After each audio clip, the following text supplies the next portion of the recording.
Dear class 12th, आज business studies exam की preparation series में हम सैम्पल क्वेश्चन पेपर करेंगे जो HBSC ने इशू किया था। इसमें हमारे पास फर्स्ट क्वेश्चन जो है 1 मार्क्स के हम सभी क्वेश्चन करेंगे। Sanya is managing the finance department of an organisation at which level of management Sanya is working. कि सान्या संस्था के वित्त विभाग का प्रबंधन कर रही है, यानी कि वो एज ए मैनेजर काम कर रही है। और जब कोई भी व्यक्ति एज ए मैनेजर काम करता है, देखो टॉप लेवल पे कौन थे, CEO थे और मैनेजिंग डायरेक्टर्स थे। मिडिल लेवल पे सभी डिपार्टमेंटल मैनेजर्स थे। तो इसका आंसर हमारे पास हो जाएगा मिडिल लेवल। नेक्स्ट क्वेश्चन, स्थायी संपत्तियों में निवेश किस प्रकार के निर्णय के रूप में जाना जाता है? Most important question. और इसमें हमने बार बार किया है कि जैसे स्थायी संपत्तियों में निवेश की बात आए तो पूंजी बजटिंग हमारा आंसर होगा, capital budgeting. Investment decision in fixed assets, जैसे ये पॉइंट आता है तो हमारे दिमाग में सबसे पहले क्या स्ट्राइक करना चाहिए, कैपिटल बजटिंग। क्वेश्चन नंबर 3, 2023 में कंपनी का उद्देश्य 2022 की तुलना में 10% सेल में वृद्धि करना था। मतलब हमने 2023 के लिए ऑब्जेक्टिव निर्धारित किया है। तो ये स्टेटमेंट जो गिवन है कौन सी इंपॉर्टेंस को हाईलाइट कर रही है? इनटेंजिबल फोर्स नहीं, लक्ष्य उन्मुक्त क्रिया है, गोल ओरिएंटेड प्रोसेस, ट्रू। ओल्ड परफेसिव में तो ये था कि ये हर जगह यूज होती है, फाइनेंशियल नॉन फाइनेंशियल में। और ये कॉन्टिन्यूस प्रोसेस है, यहाँ पे ये भी कुछ पता नहीं चल रहा। तो हमारा सही आंसर क्या हो जाएगा यहाँ पे, management is goal oriented process, लक्ष्य उन्मुक्त प्रक्रिया ये है। नेक्स्ट क्वेश्चन, व्यावसायिक पर्यावरण के महत्व की पहचान करें। Identify the valid importance of business environment, enable a firm to identify opportunities and getting first mover advantage, true। uncertainty, delay in action, ये फीचर्स तो हैं लेकिन इम्पोर्टेंस नहीं है, इम्पोर्टेंस हमारी हो जाएगी ए। क्वेश्चन नंबर 5, निम्न में से किस संवर्धन तकनीक में अधिकतम लचीलापन है? ये क्वेश्चन भी बार बार रिपीट हो रहा है। अधिकतम लचीलापन व्यक्तिगत विक्रय में हमारे पास, personal selling is has maximum flexibility, personal selling में सबसे ज़्यादा फ्लेक्सिबिलिटी होती है।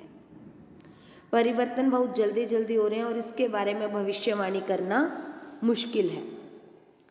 तो ये कथन व्यावसायिक वातावरण की किस विशेषता पर प्रकाश डाल रहा है? अनसर्टेनिटी लग रहा है, अनिश्चितता, क्योंकि फ्यूचर क्या है, अनसर्टेन होता है। आंसर हो जाएगा हमारा बी। नो सॉरी, हमने अभी बोला था अनसर्टेनिटी ए, अनिश्चितता हमारा सही आंसर होगा। क्वेश्चन नंबर 7, तारा एक प्रबंधक को संगठन की प्रक्रिया का निष्पादन करना है।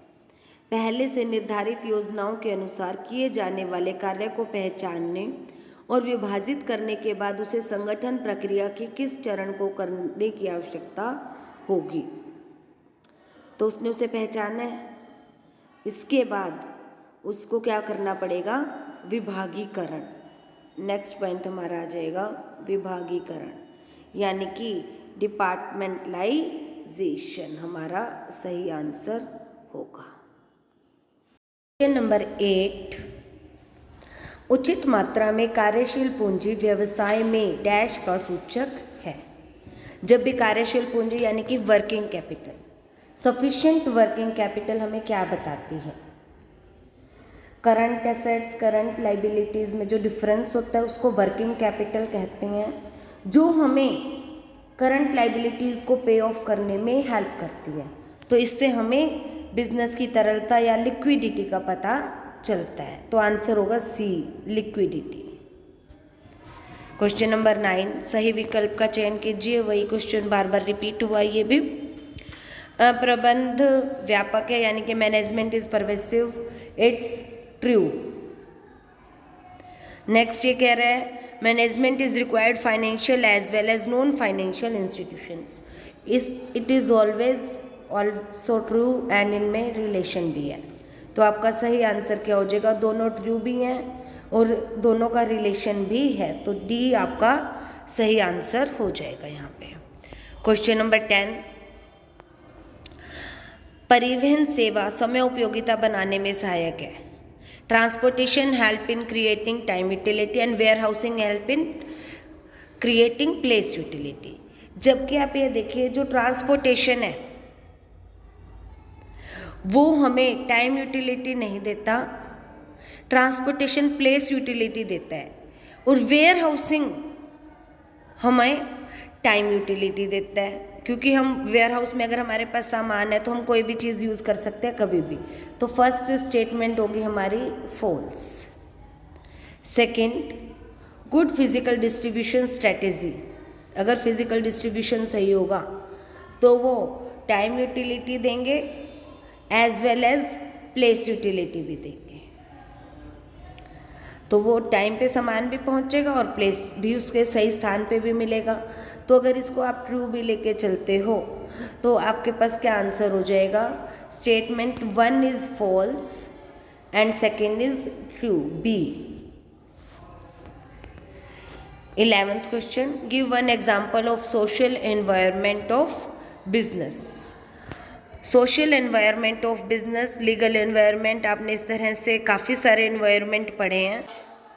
विश्वास, त्यौहार, कोई भी एक आ सकता है। सोशल एनवायरनमेंट में आपको फैमिली कंपोजिशन भी दे सकते हैं, लेवल ऑफ एजुकेशन भी दे सकते हैं और कस्टमर बिलीव्स भी दे सकते हैं। क्वेश्चन नंबर 12 आपके पास है BIS की full form of BIS, bureau of Indian standards, भारतीय मानक ब्यूरो। क्वेश्चन नंबर 13 है आपके पास span of management. Span of management क्या होता है? Span of management, span of management में हम समझते हैं कि एक मैनेजर के अंडर इजीली कितने सबऑर्डिनेट कंट्रोल हो सकते हैं, number of subordinate working under a manager. तो स्पैन ऑफ मैनेजमेंट में आप यही 1 लाइन का आंसर दे देंगे। नेक्स्ट है आपके पास व्हाइल डिसाइडिंग अबाउट डेब्ट equity ratio, generally dash are considered to be cheaper than shares, debentures, ऋण पत्र। क्वेश्चन नंबर 14 के आंसर में आप देंगे ऋण पत्र या डिबेंचर्स, डिबेंचर्स आप दे दें। Current assets minus current liabilities क्या होता है? Working capital. चालू संपत्तियों में से आप चालू दायित्व घटा देते हैं तो आपके पास क्या आती है? कार्यशील पूंजी, जिसको आप कहते हैं वर्किंग कैपिटल।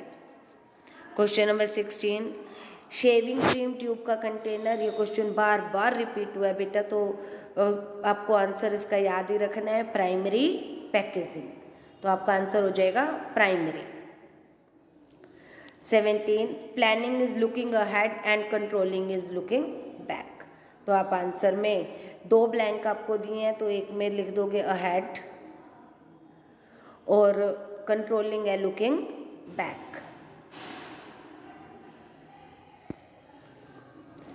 भारत में नोटबंदी कानूनी वातावरण का प्रभाव है।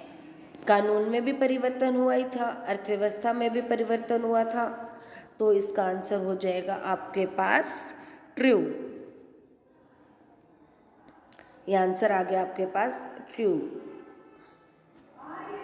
Next, publicity is paid for, publicity के लिए कोई भुगतान नहीं करना पड़ता, तो ये हो गया आपका फॉल्स।